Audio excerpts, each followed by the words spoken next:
Hi అండి. ఇడ్లీతోని పల్లీ చట్నీ లేదా సాంబారు ట్రై చేసి ఉండుంటారు. ఇలా బొంబాయి చట్నీతో ఎంతమంది తిన్నారో కామెంట్ చేయండి. పల్లెటూర్లు కాసైతే హోటల్లో ఎక్కువ శాతం ఇలా బొంబాయి చట్నీతోనే టిఫిన్ వేస్తూ ఉంటారు. నాకైతే ఇడ్లీతో బొంబాయి చట్నీ అంటే చాలా చాలా ఇష్టము.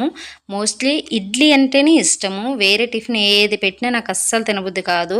6 పూట వేరే టిఫిన్ తినాల్సి వస్తే అన్నమైన తినేస్తాను కానీ వేరే టిఫిన్ మాత్రం అస్సలు చేయను. ఒక్కసారి మీరు కూడా ఇడ్లీతో కాంబినేషన్గా ఇలా బొంబాయి చట్నీ ట్రై చేయండి. చాలా చాలా బాగుంటుంది.